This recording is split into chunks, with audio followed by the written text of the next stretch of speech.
Hello everyone, Jazzy's back with another Kingdom Hearts Theory video. Melody of Memories was released the other day and provided great details on the final world, Kairi's past, Riku's dream, and the fictional world, Quadratum. I haven't played through the game yet, but as soon as the cutscenes were available, I watched them thoroughly. If you haven't gotten a chance to watch or play, I'll give you a quick recap. In Kingdom Hearts Melody of Memories, Kairi narrates all the events from Kingdom Hearts 1 to Kingdom Hearts 3 until where we left off with Sora disappearing after saving Kairi from her doomed fate. She dives into her heart and remembers a conversation with Xehanort during her time at Radiant Garden as a child. We learn he is the one who sent Kairi into the universe to hopefully find a keyblade wielder who can save their world from falling to darkness. He warned her, though, that if she ended up in a world of neither light or darkness, but on the other side, her task will be far from easy, and if this happens, she should abandon her mission, for they have failed. Discussing her memories with Ansem the Wise, Evan, and Ienzo, they conclude Xehanort was referring to a fictional world, a world where Sora's voice cannot reach them. Riku arrives at the lab, followed by the fairy godmother from Cinderella. Riku tells the others of his dream of Sora in a place with very tall buildings. The fairy godmother tells them Kairi and Riku are two of the three keys to learning Sora's whereabouts. She takes them to the final world to talk to the nameless star who knows Yozora, and she mentions that her home world is full of tall buildings and its name is Quadratum. Using her as a portal, Riku travels there to find Sora, while Kairi will continue her training and inform the others of what they've learned. With that said, let's dive into my analysis of Melody of Memories and theories my heart guided me to. Previously, I have stated that there seems to be three, as I call them, world lines or storylines going on in Kingdom Hearts. The Age of Fairy Tale, starting from the Master's childhood to the creation of Scala at Kylum, Sora's world from that point until now, and Yozora's world, which now seems to be a parallel world, a fictional world. Ansem the Wise stated that the real world consists of the light, dark, and between realms, including memories, data, and dreams. However, Sora seems to be on the other side, a fictional world. This reminds me of many quotes throughout the series. Another side, another story. I've been having these weird thoughts lately, like, is any of this for real or not? So, that begs the question, who is real and who is fake? Is Sora real and Yozora a fantasy, a fake, a video game character? Or is Yozora real and Sora a fairy tale, a trapped soul that needs to be saved? Sora disappeared after saving his friends from death. They were supposed to be defeated by the darkness, but Sora refused to let this happen. His heart guided him through the worlds to retrieve their hearts before a special heartless named Lich would ferry them into the deepest depths of darkness. Xehanort knew he had to slay Kairi, as this would pave the way for Sora's disappearance, caused by his repeated abuse of the power of waking, using it to traverse worlds to reach hearts, and ultimately changing the fate of the world. Darkness was supposed to prevail and light expire, but Sora defied this fate and paid the ultimate price. It makes me wonder if the Master of Masters did something similar. He also disappeared from Daybreak Town after setting up the world for ruin via unions, but also preserved the light in the dandelions. Yes, we learn he met a young Xehanort and he is in Riku's dream of Quadratum. Is it possible that the Master of Masters can freely move between the real and fake worlds through time? Maybe his powers are directly linked to Kingdom Hearts, like the Master of Masters is his conscience. Maybe the personification of Kingdom Hearts itself, or possibly the keyblade. Much of his childhood is still a mystery, but we do know the Keyblade War started during his childhood, and it was a battle between light, which seems to be Keyblade wielders, and dark, which seems to be monsters with a humanoid form, and that this darkness also can hide within people. What happened in his childhood? What did he sacrifice in order to obtain the ability to see the future and become the leader of Daybreak Town? Is he the embodiment of Kingdom Hearts light, which is why he won't take his black coat off? Did he save true light or trap true darkness in the black box? Whatever is in that box is connected to Kingdom Hearts and probably provides a way to permanently summon it back from the depths of darkness. I believe Kingdom Hearts disappeared from the real world and became trapped in the fake world, the deepest darkness. It needs to be reconnected to the true light of Kingdom Hearts to return to the real world. Hence, Square Enix saying, reconnect Kingdom Hearts and an oath to return Kingdom Hearts. Will the merging of the fake and real worlds occur? Kingdom Hearts is said to be the embodiment of the heart of all worlds, proof of life. It has appeared in many different colorations that many have debated on what each mean. The yellow version we see often, I think, is Kingdom Hearts in a neutral state. A Kingdom Hearts summoned through clashes of light and dark and probably changes color depending on which prevails. The blue Kingdom Hearts is the light version of Kingdom Hearts in its purest form, summoned by Master Xehanort as seen in Kingdom Hearts Birth by Sleep. How he was able to do this still eludes me. However, I think Kingdom Hearts appeared blue because light did return in the hearts of children after Kingdom Hearts Union Cross, but darkness began to grow again after Kingdom Hearts Birth by Sleep. Young Xehanort saw the darkness coming for a land of departure as seen in Kingdom Hearts 3 opening. The purple Kingdom Hearts is when darkness corrupts it, as Master Xehanort did in Kingdom Hearts 3. From my understanding, at the end of the Keyblade War during the Age of Fairy Tales, Kingdom Hearts was lost to the darkness. At the deepest depths of the Dark Realm lies Kingdom Hearts and the door that leads to it. The door is opened by the 7 pure lights or the Princesses of Light, but what about these 13 dark fragments that also came when the Keyblade was scattered? I don't think it's known what happened to them, so I wonder when the Keyblade actually shattered. Was this during Master's childhood or after the events of Kingdom Hearts Union Cross, before Scala ad Kylam was established? The Keyblade has yet to make an appearance in Kingdom Hearts Union Cross, but if it shattered during the Master's childhood, then maybe the 13 Stars of Darkness are in the black box. With their release and the 7 pure lights brought back together, then the real X-Blade will be forged and Kingdom Hearts summoned. At the end of the Keyblade War in modern times, Sora disappears to the darkest abyss the Lich would have carried Hearts to. He wakes up in a nighttime version of the final world, in which Sora's heart station transforms into Quadratum. This leads me to believe the next arc will take place in this fictional world that in reality is the darkness of Sora's heart, holding captive other hearts connected to him. In Kingdom Hearts Dream Drop Distance, Ansem the Wise states that Sora's heart is connected to those who no longer exist and either fell or were trapped in his darkness.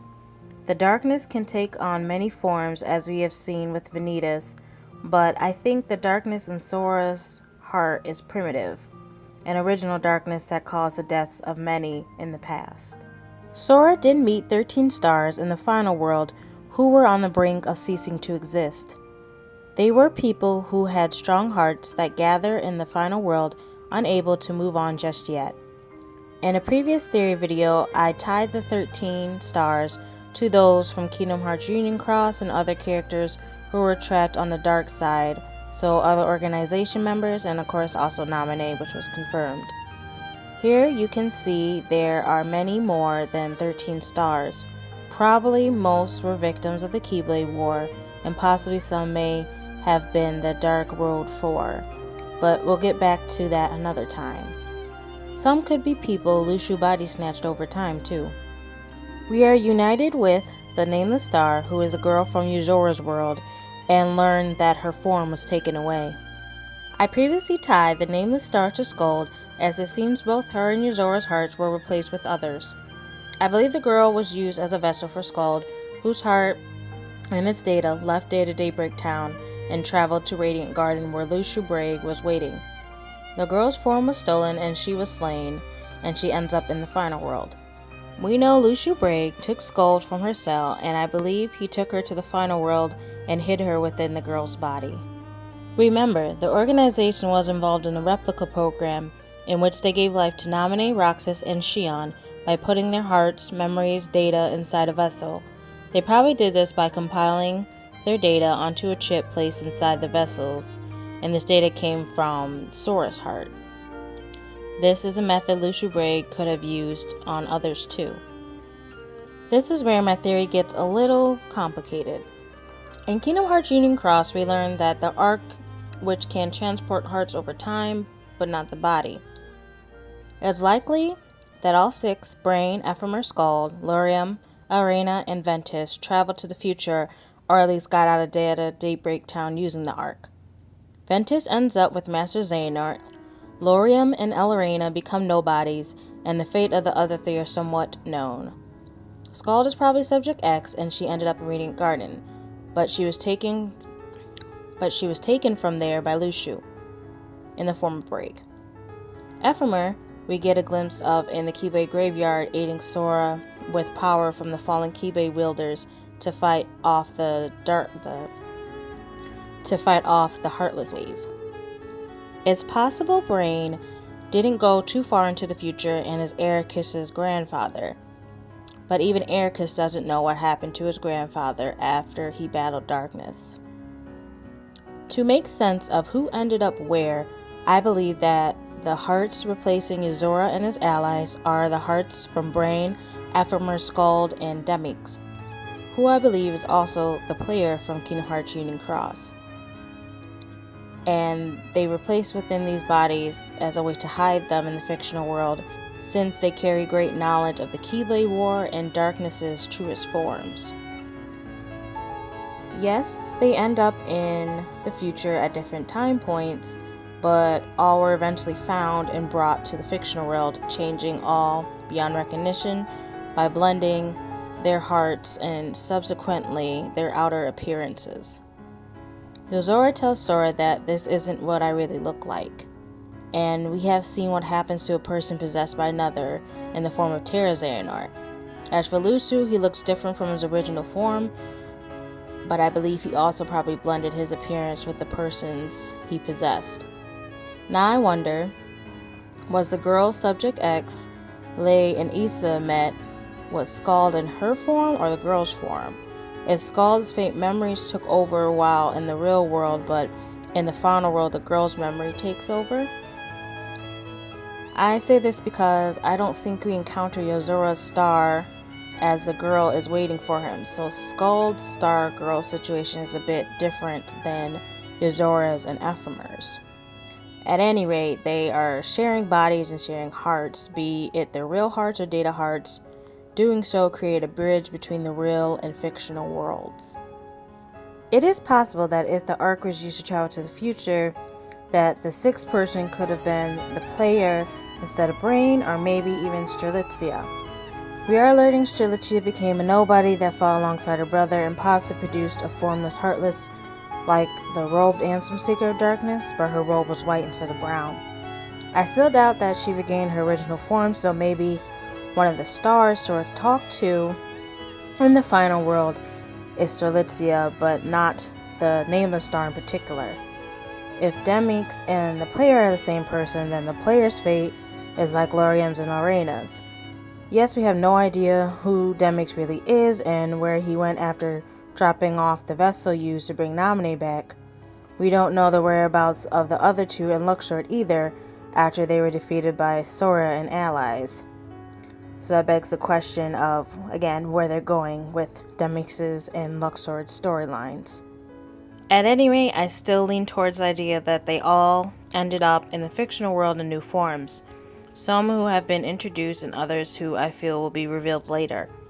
The world of Quadratum is reminiscent of Shibuya from the world that ends with you. The game takes place in a fictional version of Shibuya shopping district in Tokyo, Japan. While everyday life goes on in the real ground, the chosen dead are brought to an alternative plane of existence called the Underground. The Underground is also the venue for the Reaper's game. By offering their most treasured possession to enter the game, the dead gain the chance to contest for a prize, to be brought back to life, or to be transcended to a higher form of spiritual existence. Players set out to accomplish objectives under rules created by the composer, who is a godlike entity who maintains Shibuya. Another Reaper, the conductor, tasks the Reapers to obstruct the player's efforts. Failure to complete a mission will disperse the mind and spirit of the player or the Reaper, thus erasing his or her existence. Even Yozora says he went through some trials and ended up in Quadratum, or the final world. Looking into the premise of the game and the characters, I could match the World Ends With You characters to probable Kingdom Hearts characters in Quadratum, personalities and roles. I may or may not do a short video on this, but from this slide and the information I just provided, you can get a gist that Luxu, Demix, Braid, and Master of Masters are going to be important players in a game called Life, while Yozora and the girl help save Sora from a world Kingdom Hearts may be trapped in or retreated to. I believe the final world is a portal, a bridge between the real and fake worlds.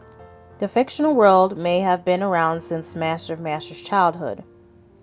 Was this place developed, discovered, or searched for by those who fought over the light of Kingdom Hearts? The switches in the Keyblade graveyard colors matches to those of Yozora's allies and the Gigas' powers. Could that labyrinth be the childhood home world of Master of Masters? Does the fake world hold secret powers, possibly fueled by Kingdom Hearts light in the form of a warhead in the night sky? Trials await in which much pain will be faced, but a heart feeling pain is part of being human. When a new form of darkness arises in the form of karma, warriors will choose to fight to protect their world and reclaim corrupted hearts. Weapons like Gigas were used to help humanity, but now it seems war has begun between Gigas and humans. The warriors may need to call on a different power to face them, the Keyblade's power. Xehanort told Hikari the task will not be easy. If Hikari finds herself in a fictional world searching for the Keyblade wielder, then she must abandon her search. They have failed to save their world from the darkness. Xehanort is tasked with saving Sora. He is by far the strongest light, and with him trapped in the fictional world, the real world is vulnerable to darkness yet again, especially since the return of the Lost Masters, who seem to be the new darknesses summoned to the real world. There is no saving Sora, or at least he can't save himself. Abusing the power of waking, the fictional world is a purgatory or the darkest abyss for those who defy fate thus rewrite history. Sora's sacrifice so light would prevail. Now he's lost in the darkness of his own heart. Will he find those who ceased to exist, trapped, or fell into the darkness of Sora's heart? Some final thoughts on hearts hiding in others. I believe Ava is sharing a heart with Hikari. The thought occurred to me when thinking about Naminé and something Xehanort told Hikari. Naminé has blonde hair and is said to be Sora and Hikari's nobody, but she could be taking on the appearance of Ava like Roxas did with Ven. Even some suggest that Xion has black hair as a connection between Ven and Skuld. Naminé is known to manipulate Sora's memories, while Ava, dubbed the traitor, is thought to be as the traitor, is manipulating situations for the Five, and Kairi's fate is manipulated by Master Xehanort. Furthermore, Master of Masters told Ava she may be the only hope to save the light from expiring, while Xehanort told Hikari the same thing. I hope that while Riku looks for Sora, I'm sure Hikari will cross paths with the Lost Masters, and they will be reunited with Ava. I wonder if Yozora is like Xion, in which his physical appearance changes based on who is looking at him. Rex from Toy Story says Yozora looks like Sora. Sora sees Yozora the way that we see him, and he looks like Riku. Yozora says to Sora that this is not what he really looked like, though. Maybe over time, as Sora learns about Ephemer and the other ancient Keyblade wielders, he will see Yozora as Ephemer and Yozora's true form. Could Yozora be a spirit and nightmare combined, a darkling, or even a program? The red eyes are usually associated with nightmares, and we learn that his world Quadratum is a fictional world, not of their reality, so maybe this still does connect back to a digitalized master control program world I've mentioned before, aka this fake world was created by someone, probably the Master of Masters, but of course only time will tell in terms of what is going on with this fictional world. I hope you enjoyed this theory video, and stay tuned for another one discussing parts 1 through 3 of Kingdom Hearts Dark Road. From Daybreak Town to Scalad Kylum and even the time before, I'll discuss the importance of the Keyblade Graveyard, the 7 lower and 7 upperclassmen, the 4 graves, the player, the darkness of the Lost Masters, and Xehanort, the Seer of Darkness. Like, subscribe, share, and comment. Stay safe and take care. COVID is still out there. Okay, so I just have to laugh at myself. I totally missed this whole ending cutscene video between Kyrie and Jensen. And of course, pretty much confirming my thoughts about the ancient Keyblade Masters, journeying to this other world, the fictional world, probably from their escape out of Daybreak Town at that time point. So I will just end this video and leave this clip or this cutscene from the Melody Memories ending here, and I will dive back into this in my next video. And since it's connected to Kingdom Hearts Dark Road anyway, that'll be a perfect segue into my next theory video. So catch you later.